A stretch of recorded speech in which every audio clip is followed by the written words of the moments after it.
Students good morning. बाल साधना group of institution की online classes में आज हम बायोलॉजी के चैप्टर 36 क्रोमोसोमल डिसऑर्डर में टॉपिक फिनाइल कीटोन्यूरिया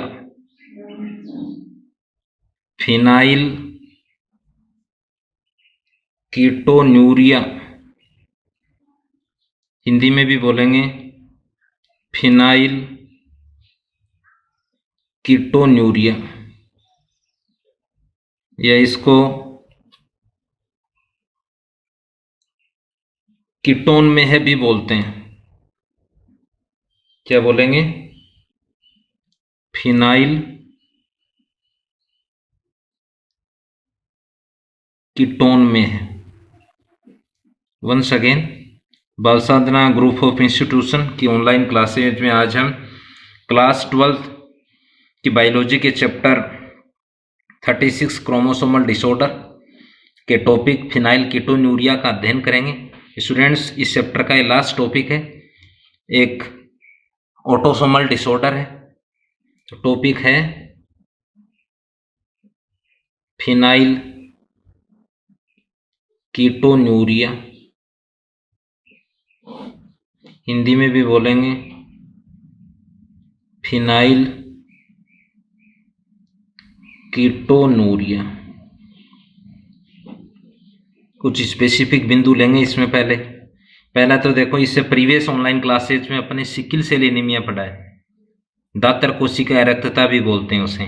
उसका स्पेसिफिक रीजन ध्यान में रखना आपको। एक तो कि हीमोग्लोबिन में जो दो चेन पाई जाती हैं, क्योंकि हीमोग्लोबिन संयुग्मी प्रोटीन है, तो उसमें एमिनो एसिड हम आएंगे।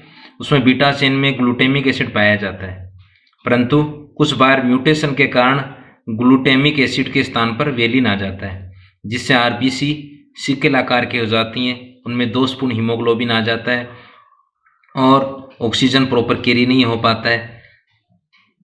दोषपूर्ण जीन एचबीएस वाले व्यक्ति जीवित नहीं रह पाते हैं, यानी विषम युग्मनजी जीवित रहते हैं। संतति में भी कब आएगा? जब दोनों जनक विषम युग्मनजी हों, तभी संतति में आएगा। तीसरा है, जो विषम युग्मनजी जीन वाले जो बच्चे हैं उनको मलेरिया रोग नहीं होता है, क्योंकि उनमें प्लाज्मोडियम जो परजीवी है जो मलेरिया रोग को कोज करता है, वो पूर्ण रूप से पनप नहीं पाता है, क्योंकि वहाँ उसे न्यूट्रिशन नहीं मिल पाता है, पोषण नहीं मिल पाता है। पोषण के अभाव में वो परजीवी क्या हो जाता है? मर्त हो जाता है, जिसके कारण विषम युग्मनजी जीन एक प्रकार की इन बच्चों के लिए एक वरदान की तरह होती है, यानी मलेरिया के वरदान की तरह है। आज हम लेंगे लास्ट डिसऑर्डर है फिनाइल कीटोन्यूरिया। देखो ये भी है, यह एक एलिंग गुणसूत्री अप्रभावी विकार है। कैसा है? एलिंग गुणसूत्री अप्रभावी विकार है। इसको बोल सकते हैं, एलिंग को ऑटोसोम बोलते हैं। दूसरा है, इस विकार में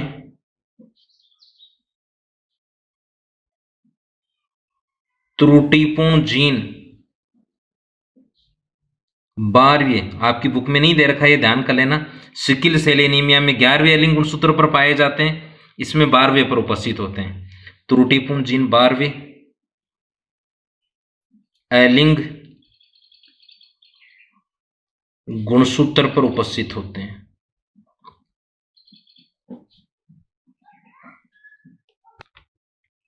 वंस अगेन, 12वें एलिंग गुणसूत्र पर उपस्थित होते हैं,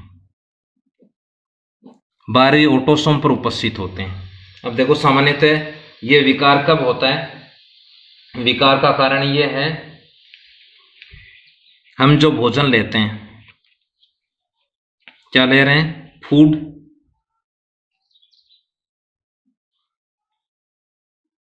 उसमें जो प्रोटीन उपस्थित होती है उसे आहार प्रोटीन कह देते हैं। मनुष्य में जो सेल पाई जाती हैं, वो सेल के समूह को उत्तक कहते हैं। उत्तक में जो प्रोटीन है उसको क्या बोल देते हैं? उत्तक प्रोटीन। ध्यान कर लेना, सेल में है, कोशिका में तो कोशिका प्रोटीन कह देंगे, उत्तक में तो उत्तक प्रोटीन। अन्य संरचना में उस विस्फोट नामांकन रखा गया।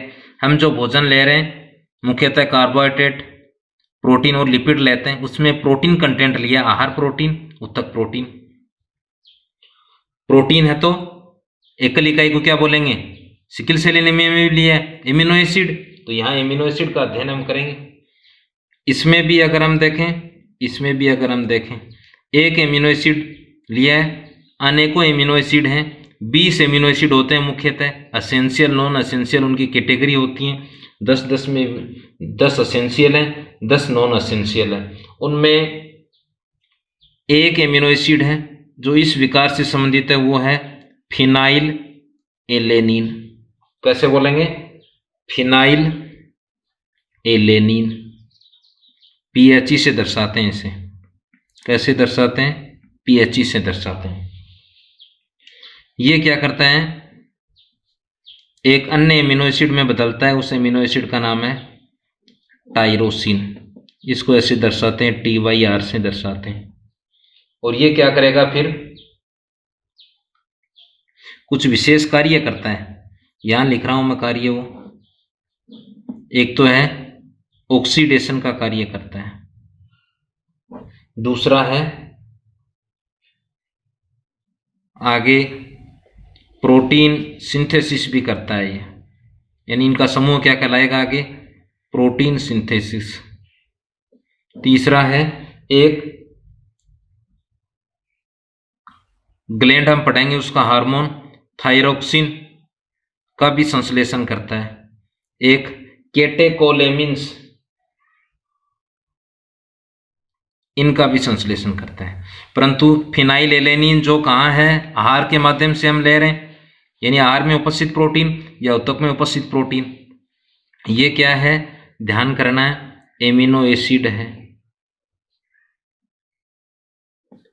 ये भी क्या है, एमिनो एसिड है। टायरोसिन किससे बनेगा, फिनाइल एलेनिन से बनेगा। क्या कार्य करेगा, थायरोक्सिन का संश्लेषण करता है। कैटेकोलेमिन्स, एड्रीनलिन, नॉर एड्रीनलिन के घटक पढ़े उनमें आएगा। प्रोटीन सिंथेसिस करता है, ऑक्सीडेशन करता है, परंतु ये अपने आप नहीं परिवर्तित होगा, इसके लिए एक विशेष एंजाइम की आवश्यकता है। उस एंजाइम का नाम है phenyl alanine hydroxylase. Phenyl alanine hydroxylase, ये क्या है, एंजाइम है। क्या करेगा, देखो लीवर में संश्लेषित होता है, ये पीएचई को यानी फिनाइल एलेनिन को टायरोसिन में बदलता है। ये तो सामान्य स्थिति है, स्वस्थ व्यक्ति में ये पाया जाता है। ये बोल सकते हैं अपन, ये बोल सकते हैं हेल्दी ह्यूमन में होता है, या ये बोल सकते हैं नॉर्मल ह्यूमन में ऐसा होता है। नॉर्मल ह्यूमन में कैसी स्थिति रहती है, ये जो अपन ने लिए। अब दूसरी हम ले लेते हैं, PKU, फिनाइल कीटोन्यूरिया को शॉर्ट में बोलते हैं PKU, से पीड़ित व्यक्तियों में फिनाइल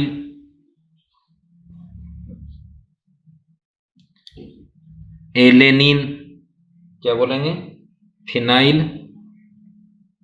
एलेनिन, एलेनिन है, एलेनिन हाइड्रोक्सिलेज एंजाइम में ध्यान करना है, ए जुड़ रहा है, एंजाइम का अभाव होता है,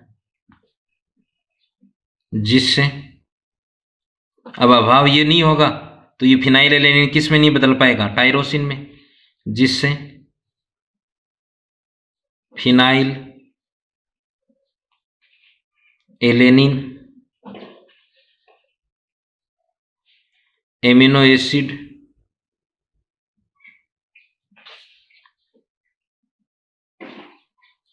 टायरोसिन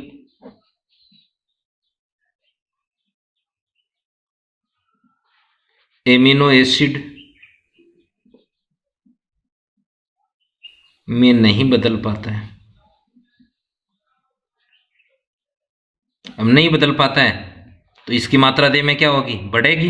ये कुछ अन्य कंपाउंड भी बनाएगा, फिनाइल पाइरुवेट बनाएगा, उससे फिनाइल लैक्टेट बनेगा, उससे ही फिनाइल एसीटेट बनेगा। देखो एंजाइम नहीं है तो ये इसमें नहीं बदल पाएगा, नहीं बदल पाएगा तो ये तो हम ले रहे हैं कहाँ, आर प्रोटीन के माध्यम से, उत्तक प्रोटीन में है तो ये इसमें नहीं बनेगा तो इसकी मात्रा बढ़ेगी, तो इससे फिनाइल पाइरुवेट बनेगा, वो फिनाइल लैक्टेट फिनाइल एसीटेट बनेगा, और ये बढ़ी हुई मात्रा क्या होगी, ब्रेन में जमा हो जाती है, जिससे व्यक्ति क्या हो जाता है, मंदबुद्धि हो जाता है। अब देखो विकृत स्थिति में कैसे बोल सकते हैं अपन, एक इस रोग से ग्रसित व्यक्ति है उसमें क्या होगा, PKU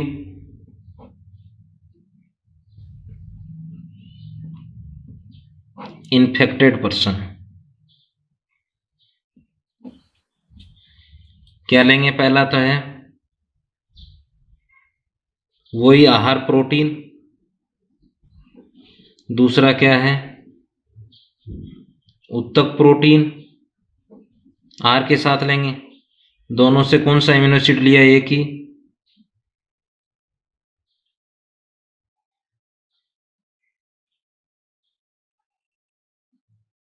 टाइरोस फिनाइल एलेनिन,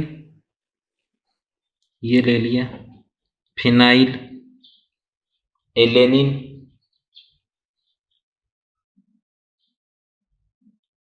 क्या है एमिनो एसिड है, एंजाइम इसमें नहीं होता है, क्रॉस का अर्थ है एंजाइम नहीं है, एंजाइम नहीं है तो ये किस में नहीं बदल पाएगा, टाइरोसिन, ये भी एमिनो एसिड है, इसमें नहीं बदल पाता है, नहीं बदल पाता है तो कौन सी प्रक्रिया नहीं होगी, ऑक्सीकरण नहीं होगा,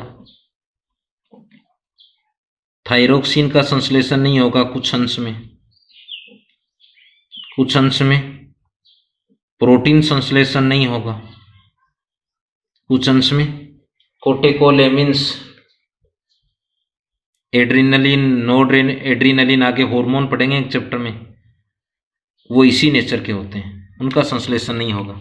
देखो आर प्रोटीन उत्तक प्रोटीन क्या उपस्थित होता है, फिनाइल एलेनिन दोनों में, अगर इसको हम दर्शाएं आगे,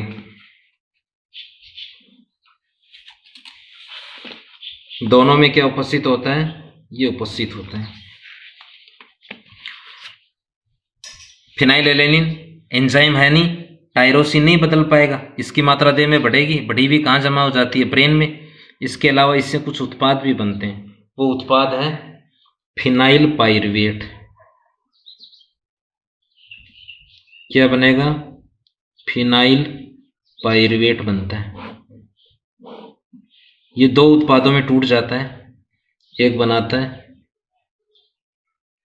फिनाइल लैक्टेट,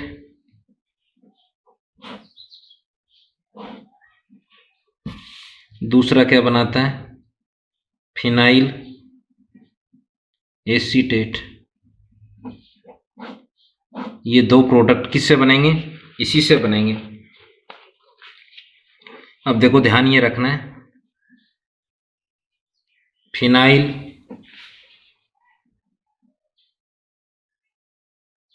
एलेनिन हाइड्रोक्सी लेज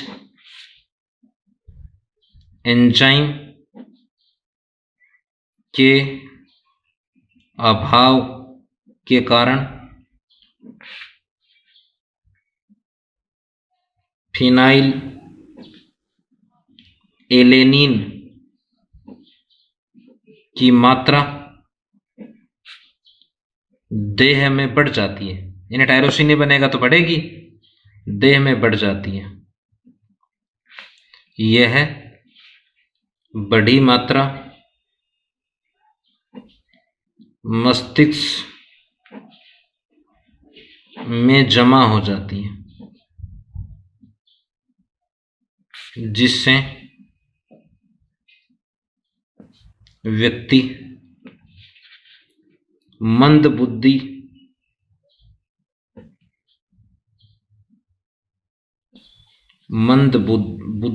ऐसे लिख देंगे शुद्ध, मंद बुद्धि हो सकता है। कैसा हो सकता है? आईक्यू लेवल उसका कम हो सकता है, या इसके लिए शब्द भी काम में ले सकते हैं। दोनों के लिए लिख रहा हूं मैं नीचे, मानसिक दुर्बलता, ये शब्द भी है। मानसिक दुर्बलता हो सकती है उस व्यक्ति को, क्यों? क्योंकि अतिरिक्त मात्रा इसकी डिपॉजिट हो रही है। नेक्स्ट है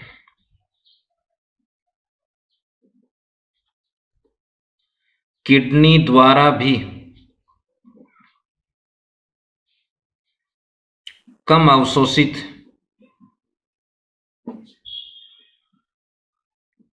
होने के कारण, कौन सा?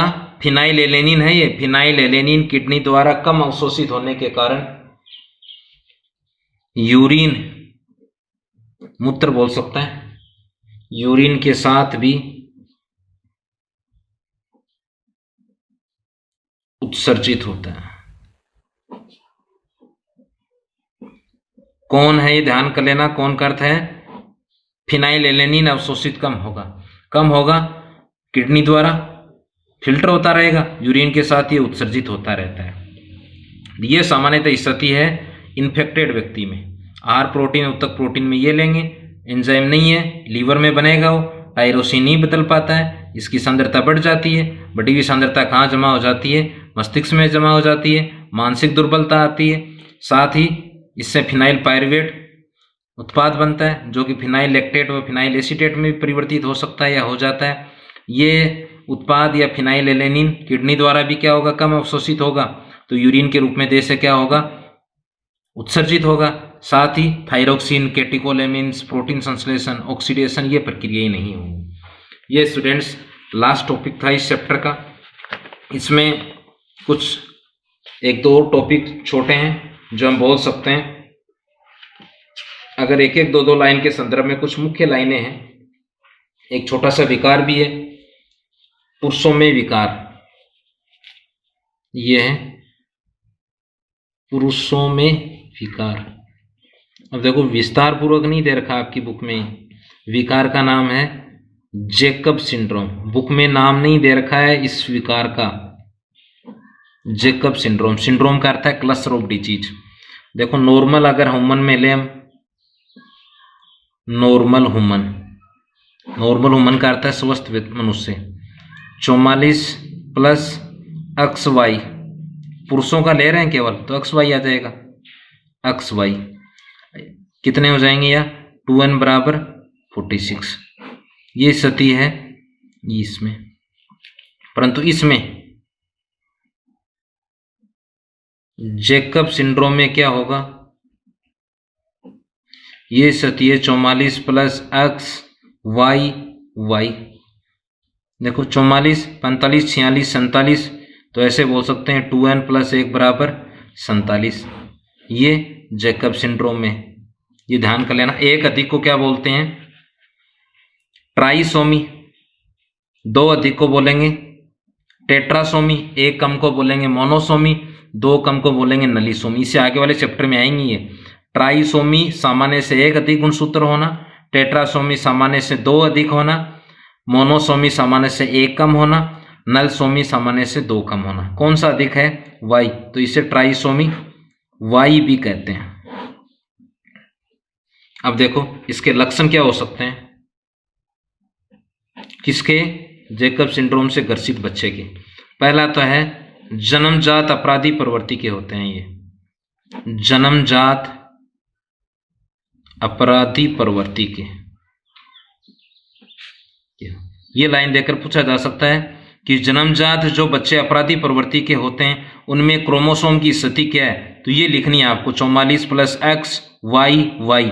कौन सा? ये भी पूछा जा सकता है कौन सा अधिक है? एक Y लिंग गुणसूत्र अधिक होता है। दूसरा क्या है? ये असामान्य लंबे होते हैं, यानी कहने का अर्थ है अब नॉर्मल लॉन्ग होते हैं, सामान्य व्यक्तियों से इनकी देह अधिक लंबी होती है।